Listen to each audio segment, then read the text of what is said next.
시편 35편 28절 한 목소리로 다 같이 읽겠습니다. 시작. 나의 혀가 주의 의를 말하며 종일토록 주를 찬송하리이다. 아멘. 자, 오늘 우리 5강 거의 마지막 부분인데요.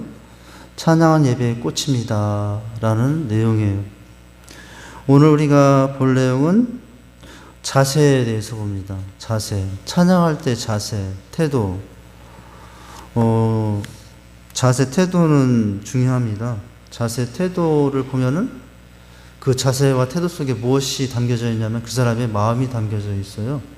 그 사람의 보이지 않은 중심이 담겨져 있어요. 보이는 자세 속에서, 겉으로는 보이는 자세 속에서 보이지 않은 그 사람의 마음, 중심이 드러나기 때문이거든요. 자, 오늘은 그래서 올바른 찬양의 자세 7가지네요. 7가지가 무엇인지를 살펴보도록 합니다. 그리고 시간이 되면 네 번째, 찬양 인도자의 위치, 찬양 인도자가 가져야 될 영성, 찬양 인도자가 가져야 될 체험, 찬양 인도자가 가져야 될 훈련들. 물론 찬양 인도자만 해당되는 것이 아니라요. 이 내용을 보니까 저는 성도라면 찬양한 자로서 가져야 될 그런 위치가 영성은 어떤 영성을 가지고 있어야 되고 어떤 체험 가운데 하나님과 함께하면서 찬양자가 되어야 되고 또 어떤 훈련을 통해서 더 아름다운 찬양자가 될 수 있는가, 그런 내용들이 되겠어요. 자, 이런 큰 흐름 안에서 보게 되는데, 자, 다시 처음으로 가면은 7가지 중에 첫 번째는 어떻게 찬양하라고 나옵니까? 자, 시편 35편 28절 우리가 읽었던 말씀인데 어떻게 찬양하라고요? 찬양의 자세가 뭐예요? 종일이라는 자세, 종일. 자, 찬양과 관련된 다음에 구절들을 찾아 빈칸을 채워보자고 했는데 첫 번째 찬양의 자세는 나의 혀가 주의 의를 말하며 종일토록 주를 찬송하리이다 라고 말씀을 하고 있어요. 예. 나의 혀가 뭐를 말합니까? 종일토록 주를 찬송하는데 나의 혀는 성경에 보면 혀가 부정적으로 쓸 때도 있잖아요. 불의 혀라고 야고보서에서는 이 혀가 잘못 쓰이면 불의 혀가 된다고, 모든 것을 태울 수 있는 불의 혀가 된다고 하겠죠. 작은 불이지만 큰 불을 일으켜서 그 작은 불이 모든 것을 다 태우듯이 이 혀가, 말이 그런 결과를 가져올 수도 있거든요. 근데 똑같은 이 입이지만, 말이지만 모든 걸 불태우는 그런 악한 말을 쓰임받는 게 아니라 이 혀를 통해서 무엇을 말하며? 주의 의로움을 말하며 주의 인애를 말하고 주의 긍휼을 말하고 주의 사랑을 말하고 주의 인자하심을 말하면서 그런데 종일하는 거예요. 종일. 그냥 내가 기분이 들 때만 하는 것이 아니고 감동이 들 때만 하는 것이 아니라 눈 뜨면서 잠자리 들기까지, 그때까지 하는 게 뭐예요? 그렇게 하는 것이 우리의 자세가 될 수 있어야 된다는 거예요. 거기 순서를 보면 이렇게 나와 있습니다. 설명을 보면은, 자, 본절에서 하나님을 어떻게 종일토록 찬송하는 이유는 다음과 같다. 다윗은 하나님에 의해 보호받고 구원받게 된 것을 확신하는 선지적 신앙을 갖고 있어요. 지금 비록 어려움이 있어도 어떤 신앙을 가지고 있다고요? 이 어려움이 결코 어려움으로 끝나지 않고 이 어려움 가운데서도 때가 되면 나는 알지 못하겠지만, 어느 때인지 모르겠지만, 또 어떤 방법인지 모르겠지만 나에게 가장 인간적인 판단, 그 방법이 아니라 하나님이 생각하는, 하나님이 가장 선하고 생각하는 하나님의 방법으로. 그런데 그 방법은 당장 이해가 되지 않을 수도 있어요. 그 방법은 하나님에 대해 이제 인자와 의와 긍휼에 대해서 의심을 갖게 할 수도 있어요. 알 수 없지만 알 수 없는 방법으로 어떻게 하실 것을 확신하는 거예요. 하나님께서 인도하시고 함께 하실 것을 확신하는 거예요. 그러니 하루 종일 내 입술에 뭐가 나올 수밖에 없어요? 찬양이 나올 수밖에 없는 거예요. 이를 만나도 저를 만나도, 기쁜 일을 만나도, 때로는 슬픈 일을 만나도, 비가 오나 눈이 오나, 여름이 오나 겨울이 오나, 봄이 오나 가을이 오나, 우리가 그때마다 해야 할 건 무엇뿐이라고요? 찬양이에요. 찬양하는데 온종일, 온 시간 우리가 그렇게 찬양해야 돼요. 그 다음에 설명해 보면은 이 종일토록 주를 찬양하다 하자고 했는데 그 뒤에 설명문을 보니까 평생이라는 단어를 쓰더라고요. 평생. 종일 평생. 매일매일 모이면 평생이 되잖아요. 예. 그런데 그 다음 문장 보면 이런 문장이 있어요. 그러한 구원의 은혜에 대한 보답으로 그는 어떻게 해요? 종일이 아니라, 종일의 수준이 아니라 일평생이요. 한평생이라고도 할 수 있겠는데, 일평생, 어떻게? 쉼없이 하나님의 무엇을? 공의로우심을, 의로우심을 사람들에게 증거하고 하나님께 감사하며 찬양할 것이라고 다짐하고 있어요. 찬양의 제사는 바로 우리가 가져야 될 찬양의 제사는 어떤 겁니까? 항상 변함없이 어떤 일을 만나도 이에요. 네? 매일매일 찬양하는 거예요. 매일매일 찬양하면서 또한 그 매일매일이면 평생이 되지만 평생이 되지만 다윗은 그 은혜에 대한 보답으로 어떻게 쉼없이 찬양했다고요? 종일 쉼없이 찬양했고 일평생 쉼없이 찬양했다. 이렇게 나오고 있죠. 여러분, 내게 기도 제목이 있다면, 내게 꿈이 한 가지 있다면 뭡니까? 높아지는 사람, 유명해지는 사람. 나쁜 건 아니지만 여러분, 그 정도의 꿈이 아니라 우리의 꿈과 비전은 어떤 꿈과 비전입니까? 나는 어떤 일을 만나도 쉼없이 끊임없이 온종일 하나님을 찬양하며 일평생 하나님을 찬양하는 것이 내 비전이에요. 우리의 꿈이고 우리의 소망이고. 여러분, 그런 신앙이 되어야 되지 않겠습니까? 그리고 사명도 감당해야 되는 거 아니에요? 자, 두 번째는 뭡니까? 두 번째는 영화롭게 찬양할지어다. 종일토록 찬송하는데 두 번째는 그의 이름의 영광을 찬양하고 영화롭게 찬양할지어다 라고 말씀하고 있죠. 이제 시편 66편 2절인데요. 거기 설명이 나와 있죠. 영화롭게 찬송할지어다의 이 뜻은 문구는 하나님의 무엇? 선하심을 그분의 절대적 존귀성에 합당한 방식으로 찬양하라는 뜻이라는 거예요. 좀 내용이 쉽진 않네요. 자, 그의 이름의 영광을 찬양하고 영화롭게 찬송할지어다 라고 하고 있어요. 영화롭게는 합당한 방식으로 라는 뜻이래요. 합당한 방식으로.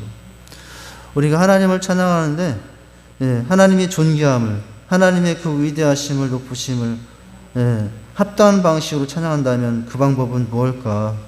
그냥 저는 제 개인적인 그런 생각으로 몇 가지를 적어봤는데 하나님의 존귀성에 대한 합당한 방식은 바로 하나님을 향한 겸손으로, 또 하나님에 대한 사모함으로, 이제 하나님에 대한 간절함으로 찬양하는 것.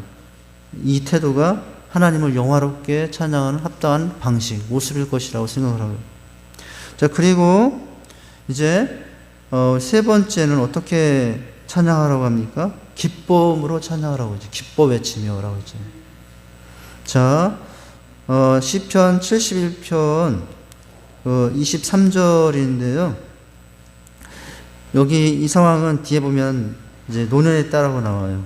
자, 우선 3번에 71편 23절을 같이 읽으면 내가 주를 찬양할 때 내 입술이 무엇하며 기뻐 외치며 라고 했는데, 찬양할 때 기뻐하며 찬양한다는 거예요. 이제 반대말이 뭡니까? 슬퍼하며 찬양할 수도 있죠. 근데 우리가 슬픔의 찬양도 있고 기쁨의 찬양도 있고 뭐 어떤 감사의 찬양도 있지만 슬픈 찬양한다고 얼굴을 막 슬프게 만들 필요도 없는 것이고, 기쁨 찬양한다고 얼굴을 너무 지나치게 이제 꾸미며 기쁨을 표현할 필요도 없는 것이고, 우리는 어떻게 합니까? 그냥 잔잔한 마음으로 마음속에서 주시는 기쁨을 가지고 슬픔과 어려움 중에도 기쁨을 가지고 찬양하는 거예요. 제가 찬양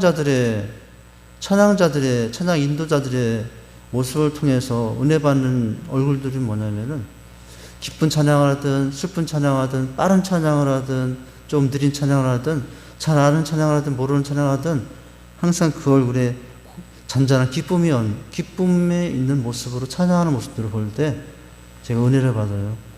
근데 그 대표적인 사람이 누구였냐면은 김윤진 간사라는 분, 그 이제 여성 사역자인데, 그 김윤진 간사의 찬양의 모습 속엔 그것이 보여요. 김윤진 간사가 이제 영성에서도 제가 얘기하려고 그랬던 부분인데, 김윤진 간사의 사역자의 영성이, 이제 아무것도 염려하지 마라. 이게 조회수가 600만이 넘고, 몇백만이 넘는, 이제 일반 가수 못지않은 조회수를 자랑하면서 많은 성도들에게 알려진 찬양 사역자가 되는데요. 그 원인들을 보면은, 이제 뭐냐면은, 그 삶이 우여곡절이 많은 삶이었지만, 하나님 앞에 나와서 준비하면서 찬양한 그 모습 속에 무엇이냐면은, 기쁨으로 찬양하는 모습이 늘 가득하다는 거예요. 예, 힘이 있는 찬양 속에도 또 정말 간절한 그런 마음이 담긴 찬양 속에도 항상 기쁨의 모습이 있어요. 이제 일주일 동안에 선곡을 하고 하나님의 찬양 사역자를 서기 위해서 두문문출하고 어떤 데는 밥까지 굶으면서 그렇게 선곡을 하고 그런 상태로 찬양을 한다는 거예요. 그냥 몇 곡 딱딱딱 정해서 이 곡 대해서곡 너무 쉽잖아요. 10분 만에도 정할 수 있잖아요. 예, 그런데 어떡합니까? 기도하면서 때로는 금식하면서 그 방에 이제 들어가서 오직 기도하면서 하나님 주신 그 내용들 가사 하나를 붙잡고 1절, 2절, 3절이 가사 하나를 붙잡고 생각하면서 이제 이렇게 준비해서 드리는 찬양자의 모습을 제가 봤거든요. 그러니까 이제 어떤 찬양의 내용이든 하나님의 은혜를 생각하니까 마음속에 솟아나는 어떤 강요된 기쁨이 아니고 꾸민 기쁨이 아니라 마음에서 흘러나오는 기쁨으로 찬양하는 모습, 그것이 이제 은혜가 되는 거죠. 우리에게도 여러분 찬양할 때 그런 모습으로 찬양할 수 있기를 바랍니다. 여기 상황이 이렇게 설명이 되어 있어요. 시편 70편은 시편 기자의 노년의 기도로서 나이가 들어도 계속되는 하나님의 은혜를 찬양하고 있어요. 이 기자는 힘이 쇠약해지는 노년에도 어떻게 하고 있어요? 하나님께서 원수들로부터 자신의 영혼들을 지키시리라는 믿음으로 하나님을 기쁘게 찬송하고 있다고 나와요. 여기 지금 우리가 시편 70편 23절만 봤지만 여기 노년이라는 나이가 시편 71편 18절에서는 백발이라는 나라로 표현이 되어 있더라고요. 이렇게 표현이 되어 있어요. 시편 71편 23절에 보니까 내가 주를 찬양할 때 이제 오늘 말씀이지만 나의 입술이 기뻐하며 외치며 통량하신 내 영혼께 즐거이 찬양하리다 이렇게 했는데 그 앞에 18절을 보니까 이런 표현이 있어요.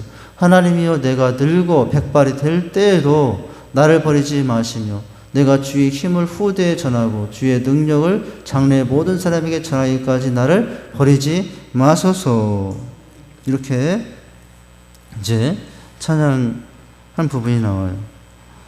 그 노년의 때가 되기까지 수많은 세월의 파고를 놓으면서도 하나님의 인도하심을 믿으니 항상 마음에 무엇이 있어요?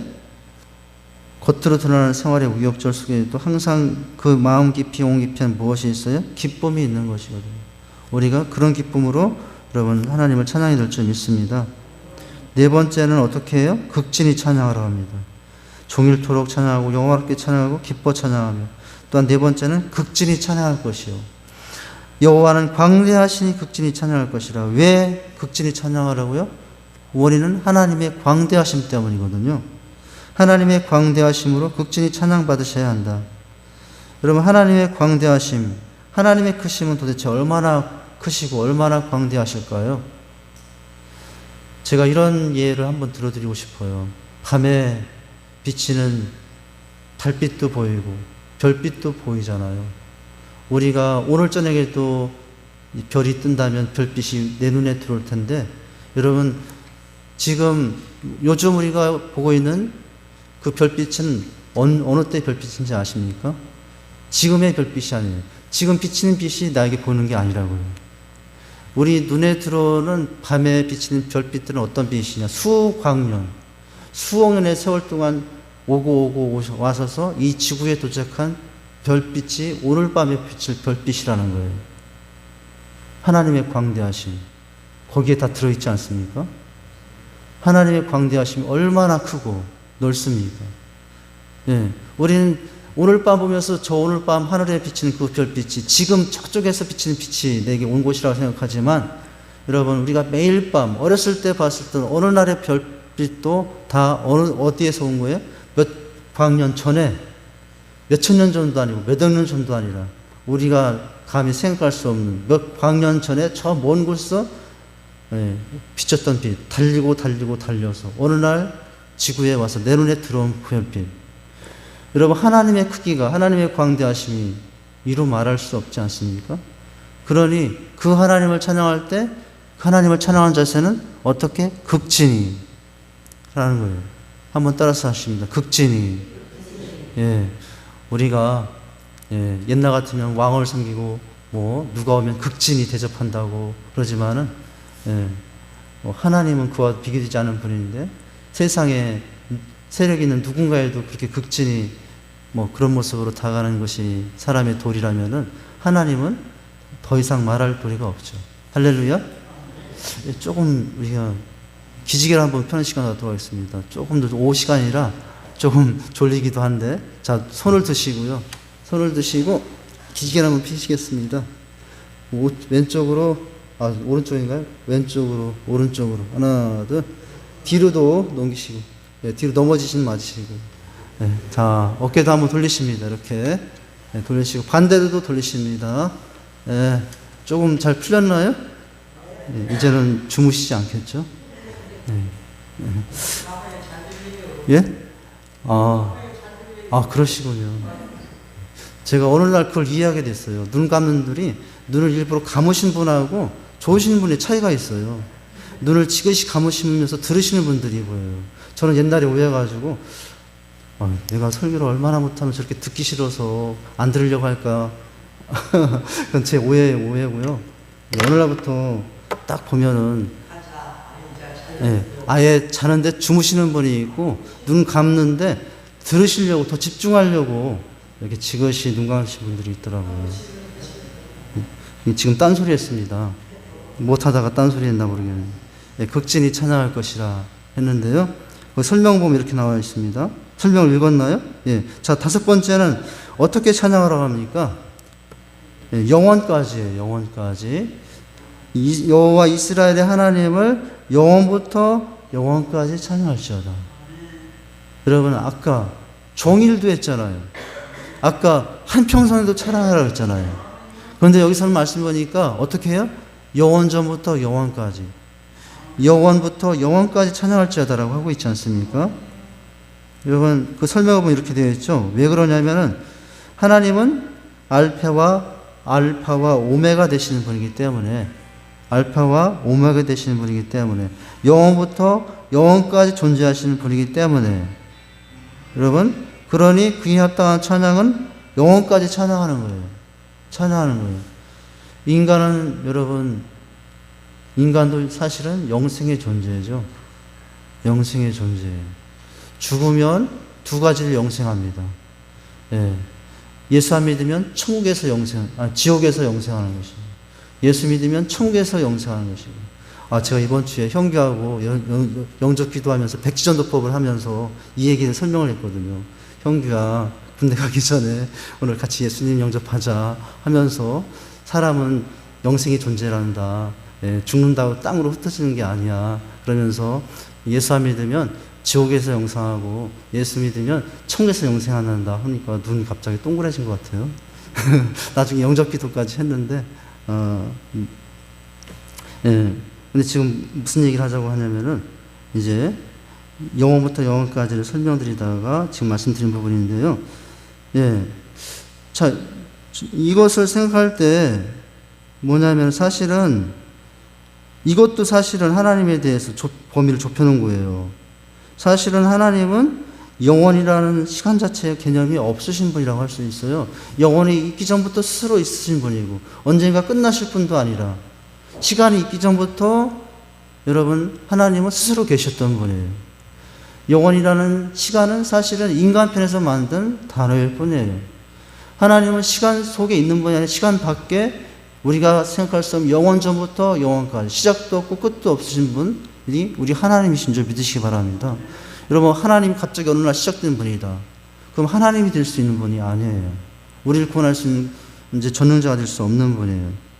오늘 하나님은 사실은 영원부터 영원까지가 아니라 그 영원부터 영원까지 전 밖에 시간 전부터 그러니까 시간 밖에 언제나 계셨던 분.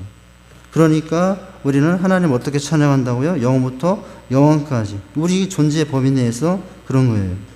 여섯 번째는 어떻게 찬양하라고 나옵니까? 여호와는 광대하시니 크게 찬양하라고. 할렐루야. 크게 찬양하라. 물론 이 크게라는 단어는 목소리를 크게도 의미할 수 있고 목소리 외에 그 마음의 상태를 의미한다고도 봐줘요. 자, 마찬가지인데 크게 찬양할 이유는 또한 하나님의 광대하심 때문이라는 거죠. 광대하시니 여호와를 크게 찬양할 이유로 그의 광대하심을 말하고 있다. 여기서 광대하다는 존귀하다, 뛰어나다는 뜻을 가지고 있어요. 결국 본절에서 시인은 하나님께서 인생들을 향하여 갖고 계신 놀라운 계획과 반드시 자기 백성을 하나님의 나라로 인도해 주는 주의 권능이 너무나 깊고 넓어 인간의 사고로는 도저히 이해할 수 없음을 고백하고 있다라는 거예요. 우리의 이성과 생각으로는 하나님의 그 깊고 넓으신 하나님의 그 은혜와 사랑을 다 이해할 수도 없고 다 생각할 수도 없지만 여러분 우리가 그런 하나님 앞에서 하나님을 찬양할 때 한 가지의 자세는 뭐예요? 그 하나님의 광대하심, 크심을 찬양하는데 여러분 모기 목소리로 모기 목소리 여러분 들어보셨습니까? 가만히 방에 있다 보면은 잘 안 들려요. 또 어느 때 모기 목소리가 들리기 시작하냐면은 나를 잡아먹으려고 올 때, 그때 핏바람 먹으러 올 때, 그때서 모기 목소리가 들려요. 지금 제가 이제 예화를 드는 게 뭐냐면은 하나님을 찬양하는데 그런 모기 목소리 정도로 찬양하면 안 되겠잖아요. 그러니까 우리 찬양할 때 이건 그냥 사적인 이제 찬양의 방법과 관련해서 이제 다른 얘기가 될 수 있지만은 목으로 부르는 찬양이 있어요. 목으로. 혀로 부르는 찬양도 있고 목으로 부르는 찬양이 있어요. 근데 이제 그 가수 지망생들을 지도하는 그 강사들이 있잖아요. 노래를 훈련시킬 때 가수 지망생들 노래 시킬 때 노래는 찬양할 건데 호흡법을 가르치면서 목으로 부르는 찬양인지 정말 가슴에서 아니면 저 깊은 뱃속에서 나오는 찬양인지 이 훈련들을 시킨다고 그래요. 그 유명한 가수들이 다 그런 훈련 과정을 통해서 유명한 가수가 되는 것들인데요. 1차적으로 우리 목소리의 크기도 어떻게 해야 됩니까? 단순히 목에서 입술에서 나오는 찬양이 아니라 배 깊은 곳에서 나오는 찬양, 더 깊은 곳이라면 영혼 깊은 곳에서 우러나오는 찬양, 그런 찬양으로 하나님께 이제 찬양해야 될 줄 믿습니다. 그러니까 여러분 그 목소리, 이 목소리가 아니라 그 영혼 깊은 곳에서 여러분 부른 찬양이 나오면 그 찬양은 크게 나올 수밖에 없어요. 자, 이렇게 크게 찬양하라라고 하는 거예요. 자, 그리고 물론 이 크게라는 것은 목소리만의 크기는 아니라고 그랬습니다. 목소리도 커야 되지만은 또 이 크게 찬양하는 것은 우리 마음의 크기도 상황이 이제 되는 거겠죠. 자, 7번째 마지막 자세는 뭡니까? 올바른 찬양의 자세 마지막 7번째는 할렐루야 새 노래로 여호와께 노래하라고 하고 있어요. 여러분 새 노래가 되게 하라고요. 우리가 부르는 찬양이 지금까지 평생 동안 수천 번 부른 찬양일 수도 있어요. 나 같은 죄인 살리신 여러분 예수 믿지 않은 사람도 부를 수 있는 이 노래 얼마나 많이 불렀습니까? 그런데 여러분 우리가 이제 습관적으로 부르지 않는 거예요. 이 새 노래 부르는 찬양이라는 것은 우리가 얼마든지 오래 불렀어도 여러분 그 가사 하나하나에 여러분 어떻게 하는 거예요?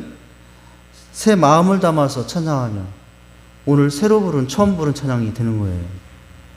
할렐루야? 똑같은 가사이고 똑같은 곡조인데도 여러분 그래서 우리는 어떻게 불러요? 그냥 너무 잘하는 찬양이니까 너무 심히 찬양이니까 딴짓하다가도 얼마든지 따라 부를 수 있어요. 다른 생각하다가도 얼마든지 그 찬양 따라가요. 예, 늘 그러니까 곡조에 맞춰서 마음을 다른 데 뒀다가도 늘 따라가는 찬양. 여러분, 하나님은 그런 찬양을 좋아하지 않아요. 어떤 찬양을 좋아해요? 예, 어떤 찬양을 좋아하냐면 똑같은 가사라도 그 가사 하나에 여러분 새 마음을 담아서, 새 감동을 담아서, 새 감격을 담아서 여러분 찬양할 때 그렇게 찬양할 수 있길 바랍니다.